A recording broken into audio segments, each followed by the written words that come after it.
I don't think people realize heroin addiction, the epidemic that it is. In Hennepin County alone, just last year, 50 people died of heroin overdose. One was my son.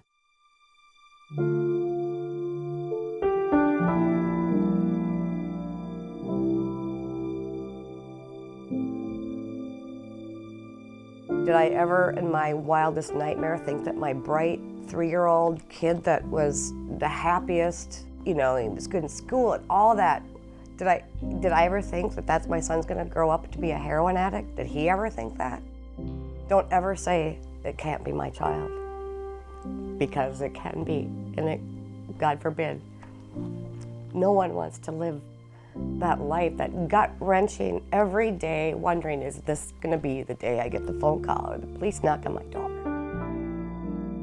He always loved nature and outdoors. I mean, he loved camping and being outside, and he loved music, loved going to concerts and playing music and art. He was a phenomenal artist. Played baseball, hockey, soccer, football, was a Boy Scout. I mean, all those typical things. He was a typical kid from the suburbs.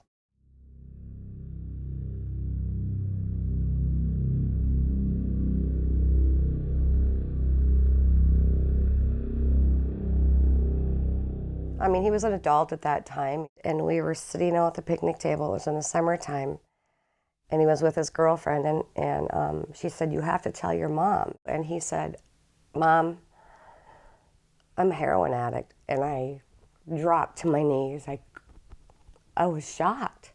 I was shocked. And he had been using probably for a while because he obviously was reaching out for help. And so then we got him into treatment. He got out of treatment, and it wasn't within just a couple days, I knew he was using again. At that time, I just couldn't understand. You were in treatment for a month, and you get out, and 2 days later, you're back on it. What is going on? You don't even want to quit? Or I didn't realize that this drug is so powerful, you can't quit. He had, what, 7 or 8 friends that died, and that wasn't even enough. The consequences of your life, you lose a job or your schooling or your family dynamics, all of it. With all your life falling apart around you, it is so powerful that you cannot stop.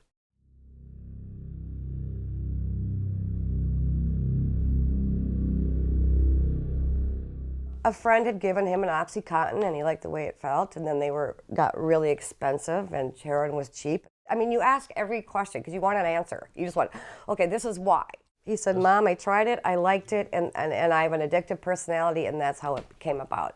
That's how simple, explain it to me. But I want an answer. I wanted it, you know. It's not, doesn't always have to be a trauma, a tragedy, or, you know, it doesn't always have to be that. I'd get so angry, I just thought, well, you're just enabling him. We should just cut him off. I thought maybe if he hit rock bottom, maybe then he'd wake up and smell the roses. And I'd get so darn angry, it affected our marriage, you know. It affected our whole family. I know in my heart that if I would have just thrown him out, he would have been dead long before he did. There is no right or wrong answer. You just go by your gut, and you know, because you're, like I said, you're just as sick. And it's sick the other way too, the way I was thinking, you know. You walk around being mad all the time, angry, you know. What the heck? You got to grow up sometime, but it just wasn't to be.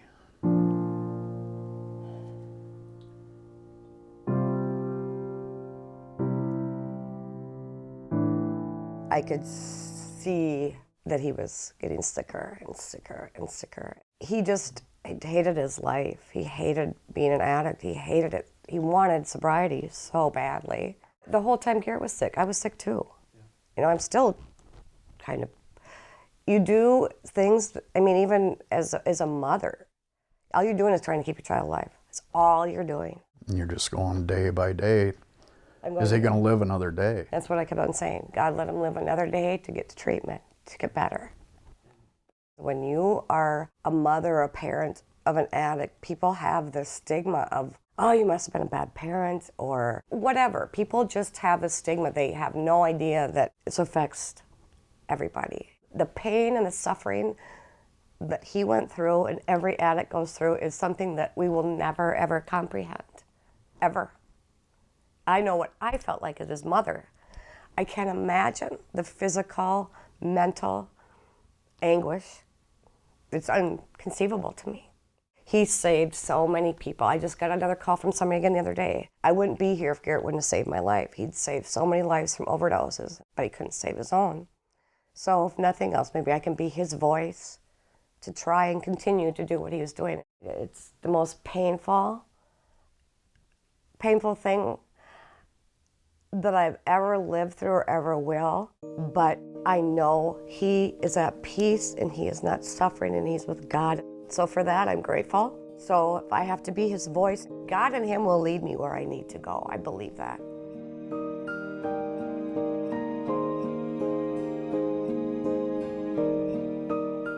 A lot of things have to change. It's not going to change overnight, but Gail and everybody else, changing this shame of this disease, if that changes, I believe everything else will fall into place.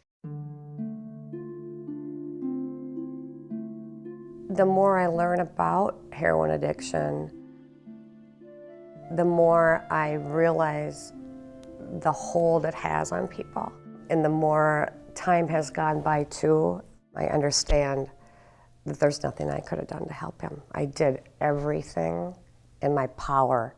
I'm learning all the time, just through Deb and her contacts, you know, hearing everybody else's story, and everybody else's story is the same story. But you think, well, if only I would have done this differently, or if I, or wouldn't have done this. I mean, you question everything. But you come to the conclusion there was, as a parent, I did everything that I thought that I could do to try and help him. To be perfectly honest, I still get mad sometimes watching her in her pain. I get mad at Garrett, you're causing your mom this much pain. Supporting him and giving him as much love as I possibly could, and maybe sometimes in the wrong way. You learn that, but it wasn't my fault that he was an addict. It wasn't my fault that he chose, after he got out of treatment, to use again. I think the same thing. Well, maybe if I would have been more supportive, maybe I could have changed the outcome, but I couldn't. How many folks out in the audience know someone who has been impacted by addiction? Raise your hand. All right, so it looks like we've all come to the right place. It was unbelievable. What do you mean? A heroin overdose here in St. Bonnie? I asked her, are you willing to talk about this? And let's see if we can make a change. And then we started talking about what are the goals of the forum. Number one, get information out there. So many people's eyes were opened about what is really going on, especially in a small community like St. Bonnie, that they know it can happen to their kids. It can happen to their family. And if people don't start talking about it, nothing's going to change. That shows real leadership of what community is all about.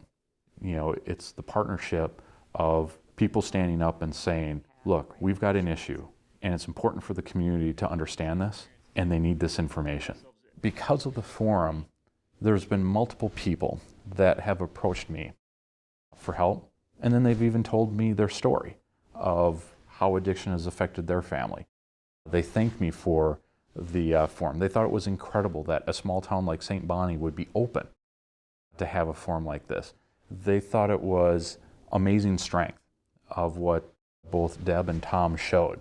The foundation we have done, we've done some community work with different organizations. There's a homeless shelter in Grand Rapids that I've been working with, and getting to know people there, and working with law enforcement and with the foundation to try and get them the Narcan, the Naloxone out there. It is an opiate reversal drug. And when people are overdosing on opiates, and it can reverse the effects, and it can save lives. It's saved hundreds and hundreds of lives.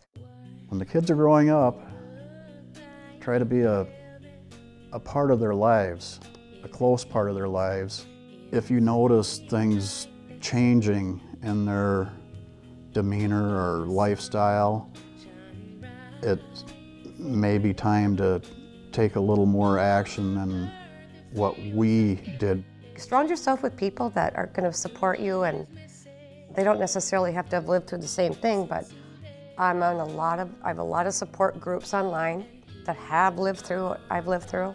If you're struggling, get help and just get help. Reach out to someone. Someone will listen to you and save your life. I hope you're dead.